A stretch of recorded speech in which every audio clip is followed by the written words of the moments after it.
is the mic, here is the sound. Welcome back, everybody.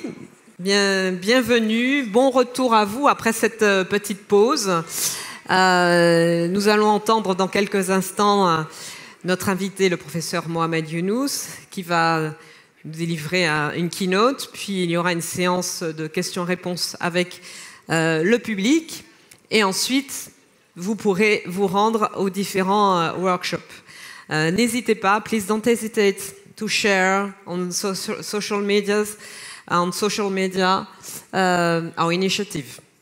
N'hésitez pas à partager sur les réseaux sociaux notre initiative, et je vous rappelle que si vous ne l'avez pas tous signé, vous pouvez encore signer le mur de cette déclaration Speak, Stand and Rise Up contre les violences sexuelles perpétrées pendant les conflits. Please welcome on stage Professeur Mohamed Yunus, founder of Grameen Bank and Nobel Prize Laureate en 2006. Merci de recevoir dans un instant avec beaucoup de chaleur, avec la chaleur qui lui est due, notre invité, le professeur Mohamed Yunus, prix Nobel de la Paix en 2006.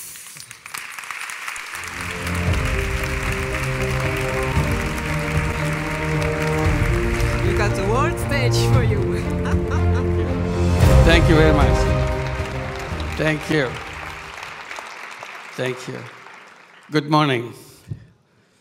I'm absolutely delighted that Her Royal Highness Grand Duchess has organized this, because the reason I'm extra delighted, because all her life she has been consistently focusing on the lives of the people, women, at the very bottom.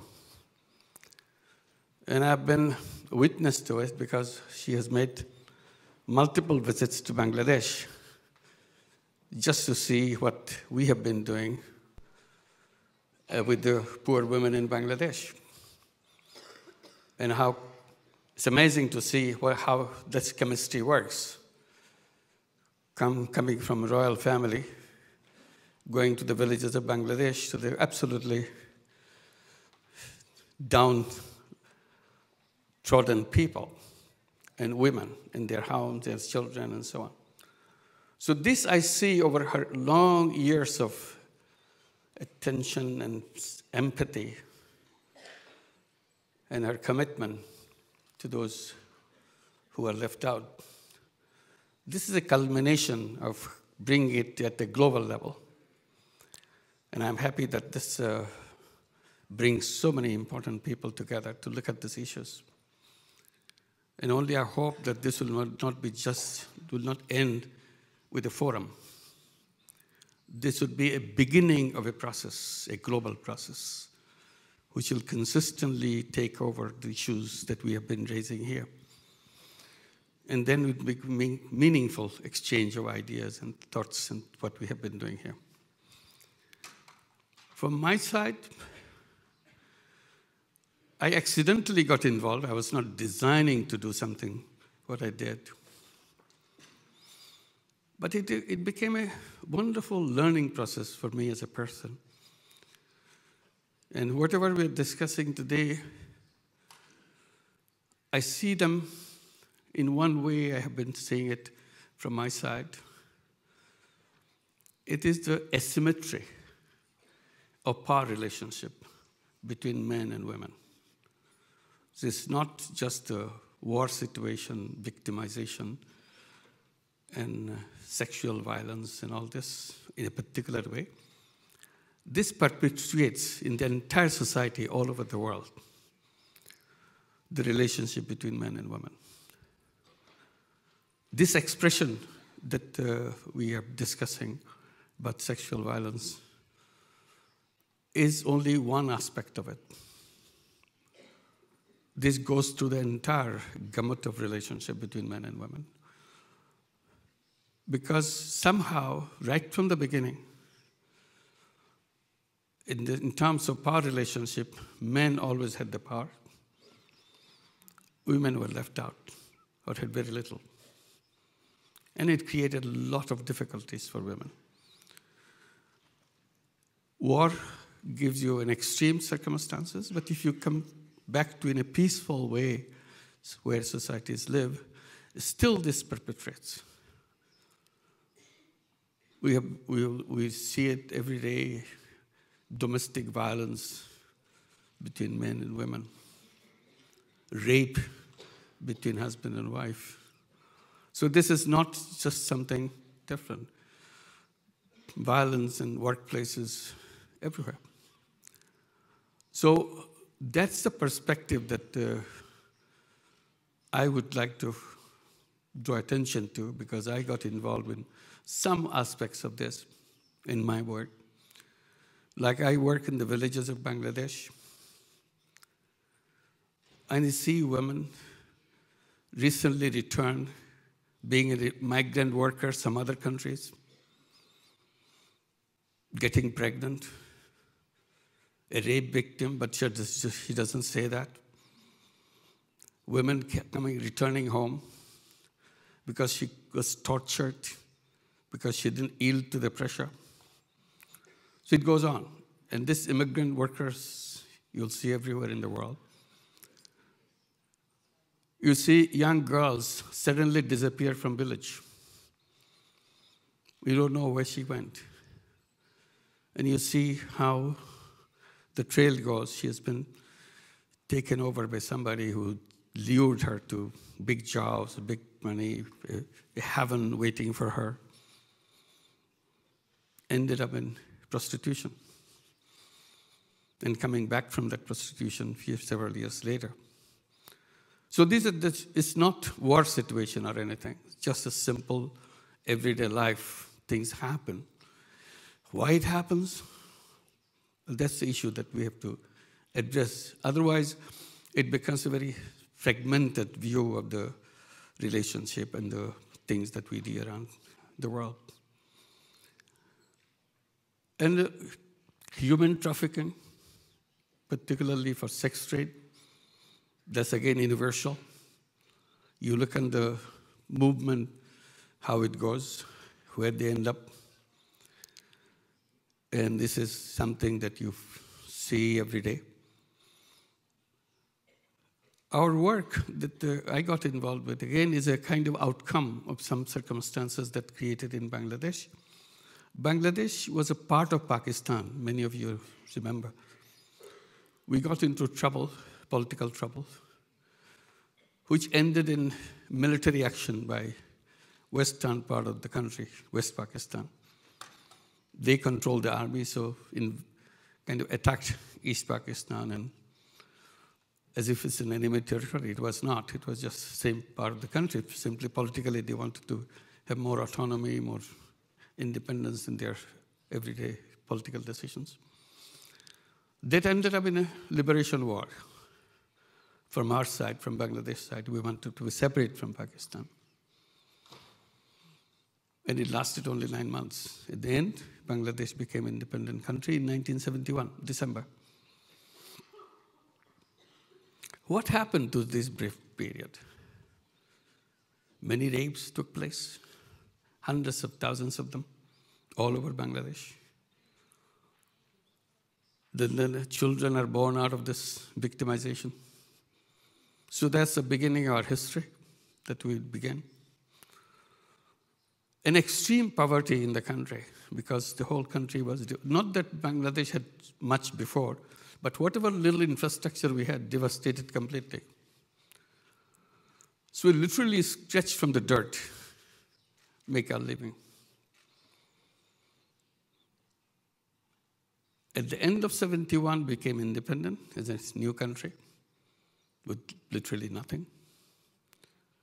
In 74, we had a big famine. People were dying of hunger. Here I am coming from the United States because Bangladesh became independent. I quit my job. I was teaching in the United States. I was full of enthusiasm. There's a new nation waiting. And come to Bangladesh at the beginning, 1972, June. But very excited to create a new country for us. That all these dreams that we had to be an independent country, taking care of ourselves, living a respectful life for all of us. Ended up in nightmares. Dreams turned into nightmares. And the ultimate was the famine in 74.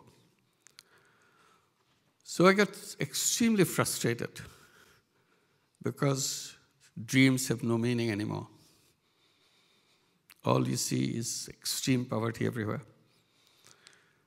So I thought, subject that I teach is responsible for it. I teach economics. I said economics is just a make-believe stories because it doesn't reflect the people who live around us. So I left, lost all the faith and confidence in the thing that I teach. And I felt very reluctant to teach this to the young people. Then I thought maybe in order to find if there is any use for myself, if it can be useful to anybody, maybe I should try going to the next village just next door to the university campus. So that's why my work now began something to explore every day, if I can make myself useful to at least one person, even for a day. So that was the beginning.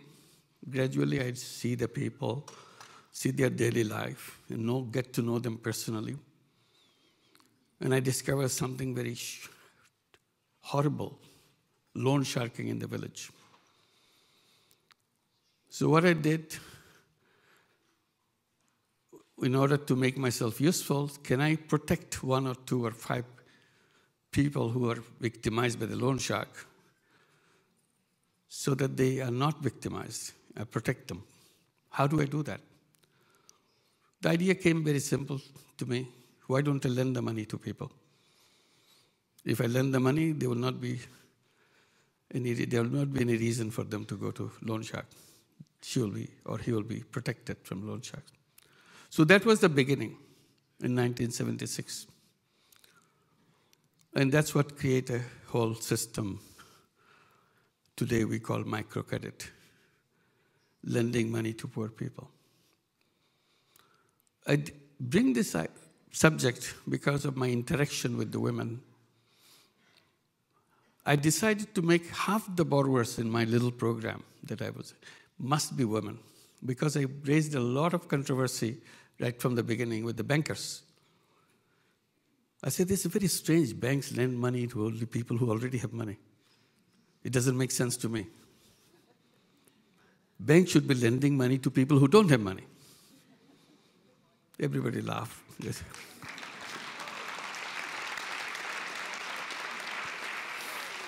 But I was very serious. And since they are not listening, they are laughing it away, I raised another issue. I said, not only you don't lend money to people who don't have money, you also don't lend money to people who have lots of money, but they are women. You don't lend money. Even well-to-do women will not get money from you. Why? Because all your rules are skewed against them. That's right. No, this is not true. It's absolutely true. If a woman comes with a beautiful business plan, the manager of the bank would look at it and examine it and say, have you discussed it with your husband? And she says, yes, I discussed it with my husband. And the bank manager will always say, why don't you bring your husband along next Monday so that we can talk? I said, did it ever happen in your history that a man brought a proposal and you're asking the man, have you discussed it with your wife? Have you said, why didn't you bring your wife to next Monday that we can discuss?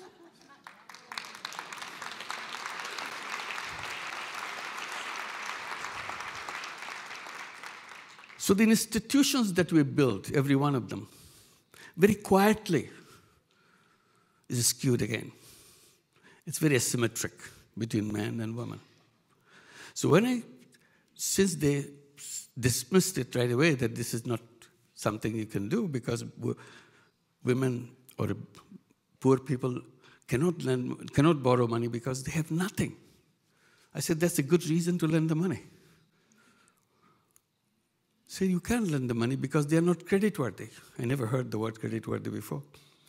So what does it mean? So, oh, they are not able to pay back. They are not creditworthy. I said, this is your judgment on the people who you have decided not to extend your service. But have you ever thought, what will be the judgment of the people themselves?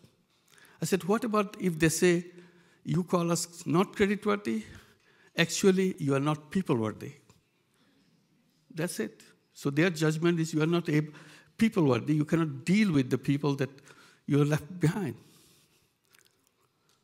So I said, let me try to do that.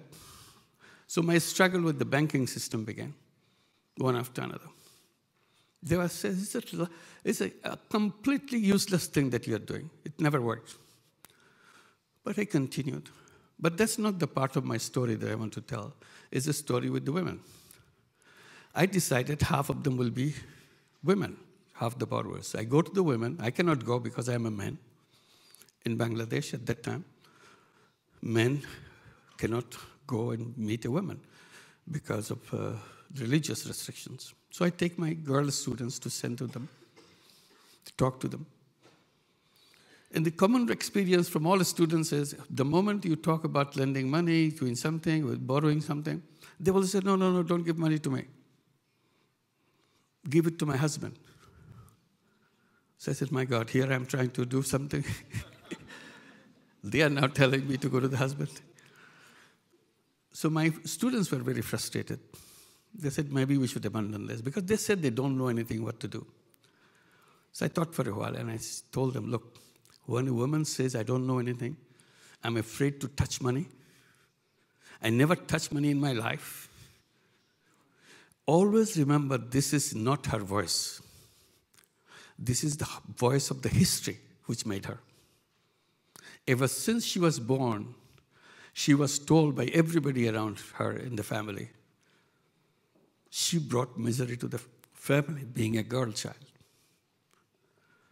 So as she grew up, she knew that she has done something terribly wrong to the family, being a girl. So she tried to grow up as an invisible person. She doesn't want to draw any attention to her. Just be there somehow. Now you want to give her money. She immediately recognizes the moment she takes money, she will be visible. She doesn't want to be visible. She's surrounded with layers and layers of fear around her. That's what the society has done to her. That's what I'm talking about, the male society. Made her believe that she is somebody who should be punished, being a girl. So she's trying to escape from that. Our job would be to go back to her again and again, very quietly, very sympathetically. Try to peel off the fears, layer after layer, hoping that someday one of them, all the women that you talked to, one of them will say, maybe I should try. What can go wrong? Everything is wrong for me. This will not make it any more bad things for me. Out of desperation, he will join it. I said, that's the day we're waiting for. Once she's done, if she's successful, then her neighbors become very curious. How did she do that? And that will start the whole process. It took us 6 years of continuous fighting with this issue. And in 6 years, finally, we made 50-50. We're celebrating that we made it. Everybody says you are stupid, you're lending money to poor people, that's bad enough. Now you want to lend money to poor women. That's absolutely crazy. But we did that. We're celebrating ourselves. Then we start noticing in our work, now 50% are women, 50% are men. We see money going to the family through women brought so much more benefit to the families. Same amount of money going to the family through men. Every single case. We look at each other. How come? We didn't expect that. We thought we'll have trouble with the women. We don't have trouble. Rather, we have extra mileage out of it. Then we said, why are we sticking to 50-50? Why didn't you just remove that idea? Focus on women. Ever since, we are focusing on women and made a completely different picture. Now Grameen Bank today, after 42 years, it works every single village of Bangladesh. We have over 9 million borrowers in Grameen Bank. Almost all of them are women, 97% women. Amazing thing happens out of it.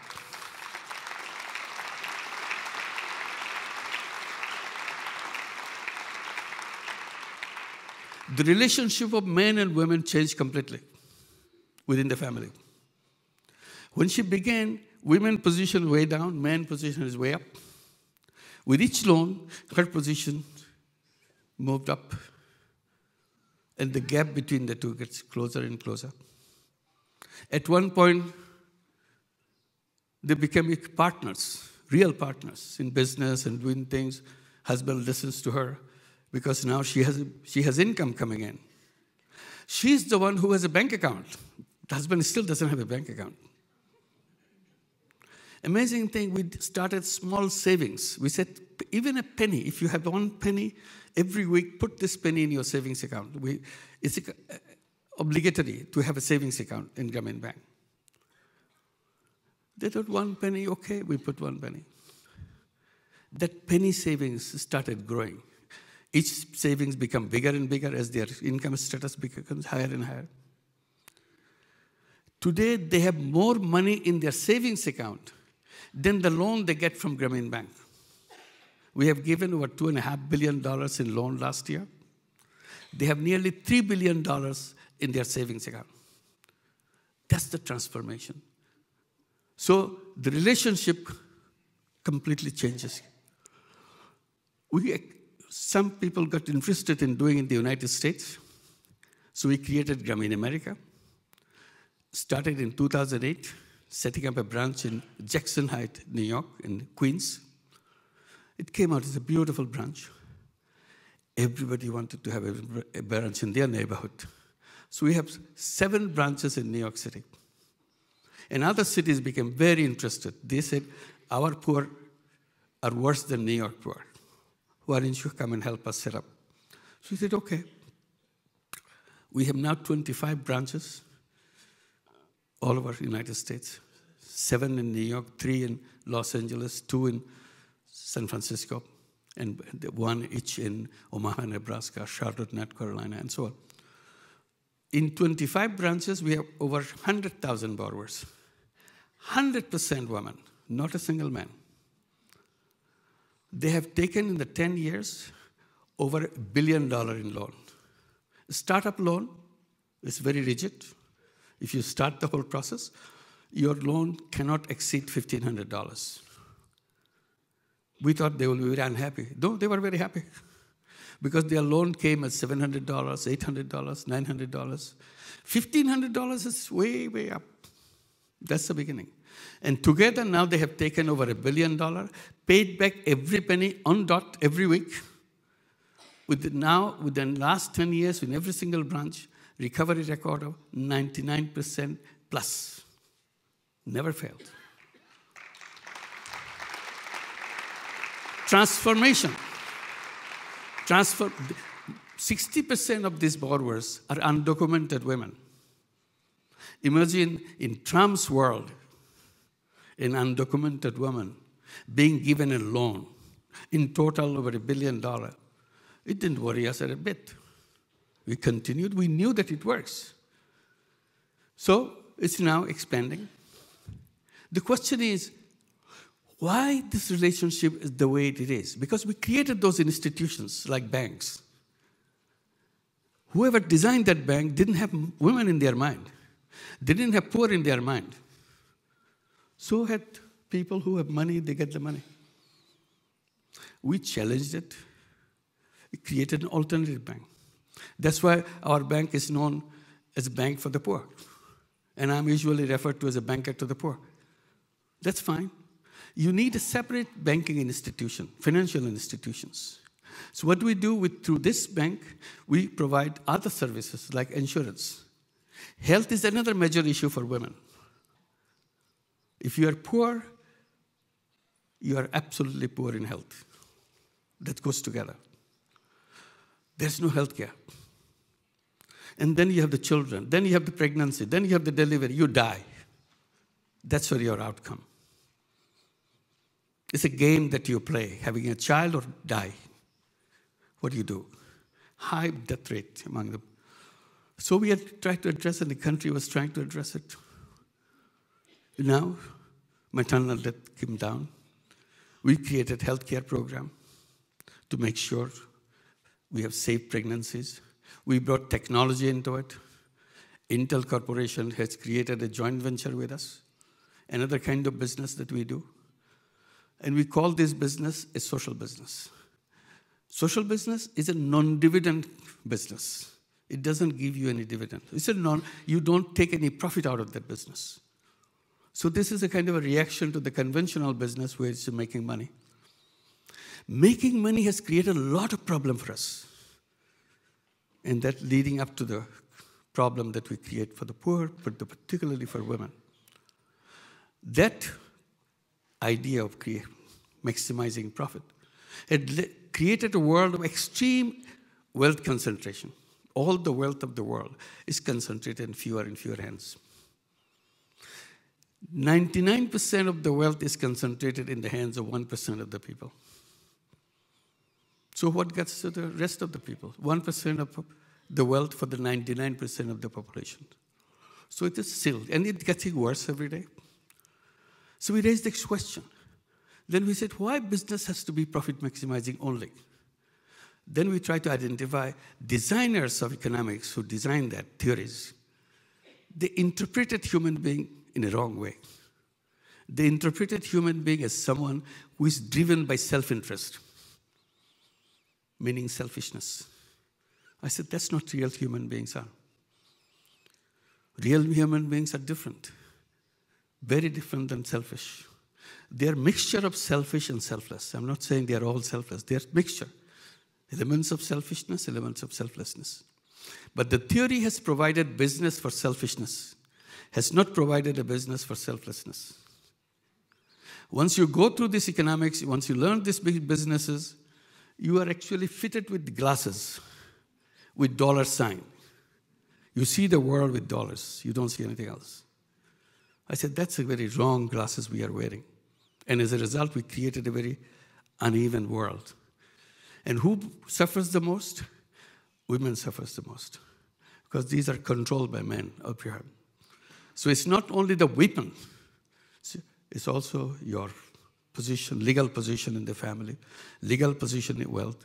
Most of the cases, women don't inherit anything, no matter how it is said. So this is one way. She is disinherited. So it continues our system and so on. And as a result, the relationship gets worse, not better. So no matter how we try to put it. So I said, when I say about social business, that's another kind of business. Business based on selflessness. If you agree that we have selfishness and selflessness, then we have to create two kinds of business, selfish business and selfless business. So selfish business exists, selfless business doesn't exist. We are creating it. I said, all I'm trying to do, replacing the dollar sign glasses with bifocal glasses, with dollar sign and a people sign. It's up to you to decide which way you want to go. But that option is not created by the system. That's where we go wrong and create this massive amount of problem. We'll talk about the poor women as we work with them. Healthcare is the issue. We see toilets. Bangladesh at that time, the early 70s or late 70s, didn't have any toilet in the villages, like many other countries around the world. So we drew attention to our borrowers. Can we have toilets in our homes? They said, no, we are poor people, we cannot afford toilets. One of the first thing we did, why don't we dig a hole and use it as a toilet? For them, that's the first thing to do. They cannot now say that we are excused that we don't have money. I said, all you need is if you have half an hour job and you can get it done. And that's it. We made a rule, if you want to join Grameen Bank, you have to dig a hole and use it as a toilet. This is a testimony that you are serious about Grameen Bank. And people have to do that. Otherwise, you cannot get in. So that became a habit for me. Every time She plans to join Grameen Bank. She has to dig a hole. And then we introduced a sanitary latrine loan. We give her a loan to buy a sanitary latrine, but that doesn't exist in the village. So we created a company, a social business company, to produce toilet in the village so that she can go and buy and set up a toilet. With 9 million families that we have in Grameen Bank, guaranteed that every single family has their sanitary toilet out of their own money. It's not a free toilet. It's a paid for toilet. They pay for it. And it impacted on the other families in the villages. Impacted on the families who are well off. Their women protested to their husbands. How come the beggar woman has a toilet? We don't have it. So out of the pressure, all families now have to have toilets. Toilet is important not only hygienic reason, for security reason. Many of the rape cases that you talk about, it's very easy when a woman is looking for a safe place, secure place for her. That's where she is attacked. Perpetrators are just watching where she's going. And it's a very common phenomenon. Whenever there's no toilet, women are attacked when they're going to toilet, which didn't exist. So now that gives security for you. And all the things we did, nothing with the donations or somebody else's money. This is their own money. They pay. Just make it easy. Make a banking system which works for them. So we created the healthcare system, health insurance program, built into it, so that the relationship between boy and girl in the family, relationship between the husband and wife in the family, goes through the transformation. Now, the more women will become powerful, less she will be attacked, because she has a now defensive mechanism. We created organizational structure in this system. 5 women get together. That is the core of Grameen Bank. So she's not alone. One husband was complaining to me in early years, I should mention that. I said, how do you feel? We were walking together in the village's road. So I said, do you know there's a Grameen Bank in this village? He said, yeah, I know. How do you know? Because my wife has joined the Grameen Bank. I said, okay, that's good. He said, how do you like it? You like the Grameen Bank? Your wife joined? Yeah, I like it. She got some money. She's working. That's good for me. Then he keeps quiet for a while. He said, you know, one thing I don't like about Grameen Bank, I was become very attentive. What is that he doesn't like? He said, now I can't beat my wife. What's wrong? Why can't you beat your wife? You know, last time I beat her, all these women come screaming at me. Who are these women? They are their group members, what they call, I don't know what they call. They come yelling at me. It's no fun beating wife when everybody yells at you. See? So that also helped, that you are not alone. You are not there to beaten up and cry silently because nobody can help you. Now your friends come up. So this is the way you build up the network and so on. So we have a whole system, the social business. We brought solar energy into the village as a social business. Simple thing, your solar panel, battery, and so on. We said, whatever money you spend on kerosene is not only a fossil fuel threatening the climate, it's also a health hazard for women. She's always inhaling this fume from the kerosene. So we said, we can remove it completely. Created that company, social business company, Grameen Energy. And we told the people in the village, whatever money you spend on kerosene, just give it to us every month. We give you solar energy, electricity. Suddenly, electricity is everywhere because all they do is pay us the kerosene money, and we cover our cost in 3 years. After 3 years, they don't have to pay us any penny. Today, more than 4 million homes are with solar energy. Once solar energy goes, electricity comes. And we have created a telephone company. Would you believe that? Grameen Phone. That telephone company started with the objective to bring telephone in the hands of women, poor women, in the villages. Everybody laughed. He doesn't understand business. This company will collapse very soon. He wants to give telephone in the hands of poor women. Who ever heard of poor women having a telephone? Why does she need a telephone? I said, no, okay, don't worry about us. We're in good care. We told the women, buy yourself a telephone. We'll give you the loan to buy it and sell the telephone service in the village. Because you're the only one with a telephone. Everybody has to come to you to make a phone call and charge them high. Within 2 years, we had more than 1 million telephone ladies all over the country. And the company expanded very fast. And women has the telephone. Telephone is power. Because now she can call. In one time, a policeman was not coming because there was an attack in the village. She called the policeman because we gave her all the numbers, which is important for her. She called the policeman. They said, they didn't take it. She said, okay, we'll come. Hours go by, don't come. Then she calls back. She has all the numbers. She has the telephone number of the Prime Minister. She has the telephone number of the Women Minister. She said, do you want me to call the Prime Minister? I have the number. I can tell you. Within minutes, police came. Because this crazy woman can do anything. She can make my life miserable if she starts calling everybody. So this is the power. Just make a phone call. So what I'm trying to say in all, is the power structure has to change. We have to change the whole structure of the economy. Economy cannot go on like the way it is. It has to be being up as a human being. We have to act as a human being, not a money-making robots. We are not robots. Many of the things happen, even the war, even this conflict we are talking about, behind them some money makers are fueling the whole thing. Or the reason they're fighting is for financial gains for something. So once we rediscover ourselves as instead of money makers as a human being, we transform the society.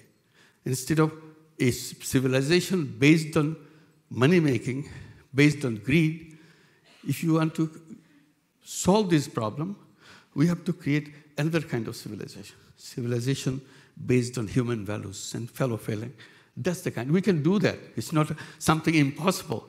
It looks impossible in the beginning, but once you get involved in it, piece by piece start coming. You thought that the hardest person to change, he becomes the first person to change. Amazing thing, because it's in there. Thank you very much. Thank you very much, Professor. Thank you very much. Professor Mohamed Yunus.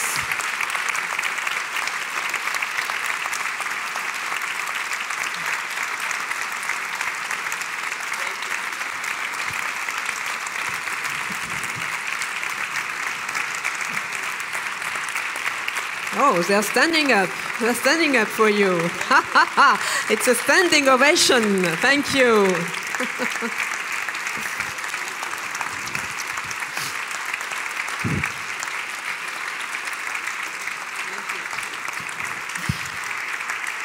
It was already hard. Please stay on the stage with us. It was already hard to interrupt a Nobel Prize, and it's hard to interrupt the applauses. But I apologize, but we have a few minutes to take questions from the audience. I guess there is a lot of them. There are a lot of them. We have some lights on the audience. Thank you. And maybe a first question. Une première question. Ici, here. Hello. My question would be here. Sometimes, do you always give money, or do you sometimes give machinery, or maybe even animals for agriculture? And do all the women, when they use the money, do they work full-time, or are some able to work half-time and maybe pursue an education? Or is that only for the generation after, for their children maybe? To give you a quick answer, we don't buy anything for them. They're smart enough to buy the right animal. If we buy, we'll buy the wrong animal. So it's your money, you go around, find the right one that you need. We don't buy the machine for her. We give the machine money. So you buy the machine that you want. So that they have selection, they have confidence. This is my machine, this is what I bought. I searched through everything. This is the Fondateur right away. We see that entrepreneurship. See, another thing, wrong thing the economic system has done, it has asked everybody to work for somebody else. So I think that's a very wrong thing. Human beings are not born to work for somebody else. By nature, human beings are entrepreneurs. But our theory made us believe that we have to work for somebody else. As people say, oh, no, that's not true because not everybody's an entrepreneur. I said, don't tell me that because I have 9 million entrepreneurs in Bangladesh, all illiterate women. If illiterate women can become an entrepreneur with a $30 loan, anybody in the world can become an entrepreneur. So this is it. Now we tell the young people, unemployed young people, forget about jobs. Tell yourself, I'm not a job seeker, I'm a job creator, I'm an entrepreneur. So we created a fund, venture capital fund, and ask young people, come with a business idea, we become your partner, we invest in your business. Now thousands and thousands of unemployed young people come with brilliant business ideas, we keep on investing in them, and they do wonderful things. So this is the beginning. So we have to reformulate the whole thing. Thank you. Thank you. Professor, maybe we'll take several questions and then you answer. Je crois qu'il y a une question ici, devant. Can you raise up the light, please? Because we can't see the audience. Alors, il y a une question devant, là. On a déjà des microphones ici. Oui, mais où? Il y a plusieurs... Ici, au fond. Au fond. Est-ce que vous pouvez vous lever? Voilà, là, here, she's here. I wanted to Yes, thank she's you here. very much for your long journey. We strongly believe that women are the force for change, but men like you have, proved that change can be realized. My country originally is Iran. Our country is not in actual war, but the people of Iran have been in war against the government for 40 years. Sexual violence has been a form of a tool, a weapon used against women in prisons. It's still used in prisons to just silence everyone in the streets, in schools, universities, in every single form. And for example, just to tell you, when Khomeini came to power, the first thing that he instated was violence against women, and he ordered a religious decree, a so-called religious decree, that virgin girls must be raped before execution. So that, why? So that the doors of heaven will be closed to these innocent girls. This goes on until today, and I wanted to thank Her Royal Highness for this very, very inspiring two-day session, because we've learned that when you can listen, you can rise up, and we really need to listen to each other because people need to be heard, and the stories, issues can be changed, and I really hope my country is not in conflict, but the issue of violence against women must stop everywhere. And once again, I wanted to thank you and everyone who participated and helped us, listen and to be able to stand and speak and rise up. Thank you. Thank you very much. Thank you very much. Thank you. Thank you. It was a testimony. It's important, just to react, it's important to speak out, which is the theme for the conference. It's very important to speak out. But speaking out should also lead to action. Without action, speaking out may help a little bit, but may get diffused. So ultimately, it is the action. And we sometimes talk about making impact. I try to quickly protest that. I said, well, I'm not interested in impact. I'm interested in solution. I said, impact is a halfway through. We want solution. We have to change things. If you go through the same road, you'll always come back to the same destination. There is no option to it. If you want to go to a new destination, all the things that we are talking about, you have to build new roads. Old roads will not take us there. So that's the action part. We have to build those new roads. Thank you. Thank you. There is another question. Yes. I was very much impressed with the way you explained that you knew that what the women were telling you at the beginning was not their real voice. So I would like to profit from the occasion of seeing you in person to ask you, where did this conviction come from? How did you know that it wasn't the real voice of the woman? It's the same thing that I felt that I can lend money and get it back. I have no experience. I've never taken a course in banking. I'm glad I didn't take it, because if I take it, I'll be another banker. So I couldn't do that. So that, because your mind is free, and you believe in something and you pursue that until it's proven wrong or it's proven correct. So I continue to pursue that. I was not sure whether this thing, the Grameen bank that I'm doing, finally will emerge. Everybody said, you'll collapse. Everybody will stop paying your money. Today they do it, in future. Same thing there. I started believing in something, I still believe it very firmly. All human beings, every human being is packed with unlimited creative capacity. Whether you're born on the street or you're born in the richest family, you have the same creative capacity.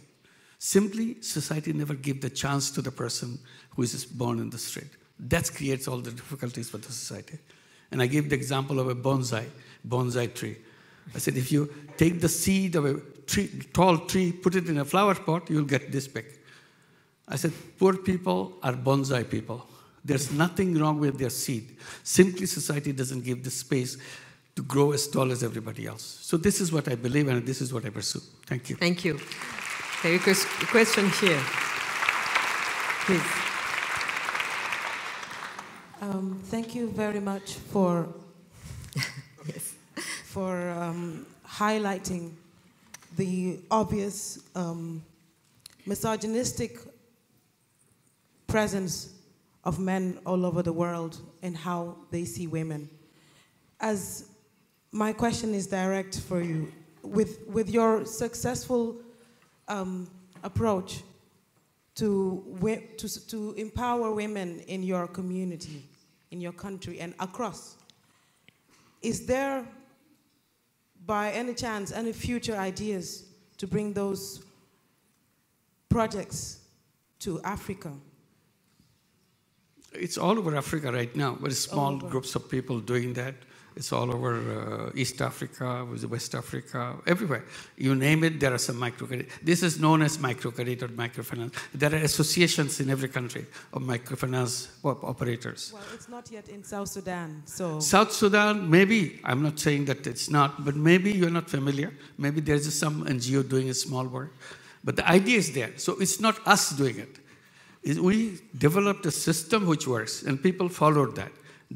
We can get you connected with the nearest person that is. We work in Uganda. We are physically present in Uganda. We are in Kenya physically because of social business, not on the microfinance. There are plenty of microfinance in Uganda, Kenya, and Rwanda, and other places. So this is it. That the social business is the new thing which is emerging, and we are very happy about that. Thank you. Unfortunately, we have no time for other questions, but il y a une dernière question. Madame, Votre Altesse Royale, pardon, Madame la Grande Duchesse. Dear Professor, it's not a question, it's two experiences that I'd like to share that I had the honor of living with you, if you permit to illustrate what you just said. The first story is years ago, first time I met Professor Yunus in Bangladesh, I met a mother who had a little boy of 10 years old, and she received me in the village that we visited together.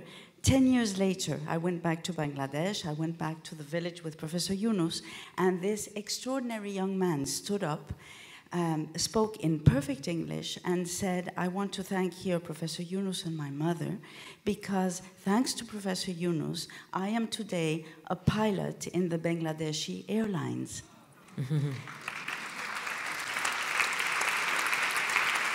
And we were all crying. Professor Yunus was crying, I was crying, the mama was crying. And the young boy, and Professor Yunus said to me, never in my wildest dreams would I have imagined that the first generation of children, of the women whom I have helped, are at university. I was hoping for primary school. Today he has doctors, he has pilots, he has nurses of all scale, children of the women. That is one story. And the second story, which I hope you won't be upset that I say, because it's to show the power of women and the power of peace that we have to insist on. When Professor Yunus started having enough villages, one of the things he didn't say in his great modesty is that many of the women did not want to vote In Bangladesh, women have the right to vote.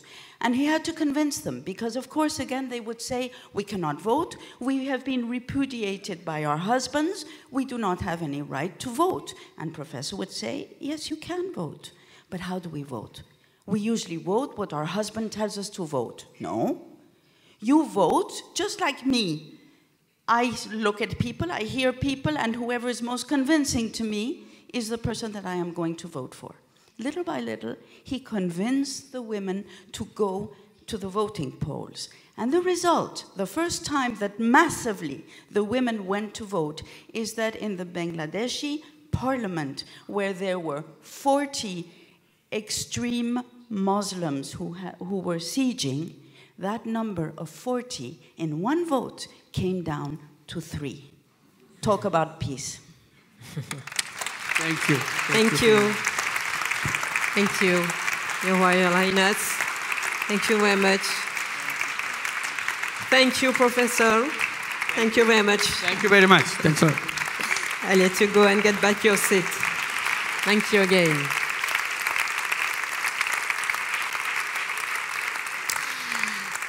Alors, nous allons continuer à travailler. Vous avez 10 petites minutes pour rejoindre les lieux des workshops qui s'affichent, enfin, au cas où vous ne seriez pas. Dans la salle B, Know the System, Fix the System. Dans la salle C, Uniting Systems for Justice. Dans la salle D, Innovating Technology and Finance for Good.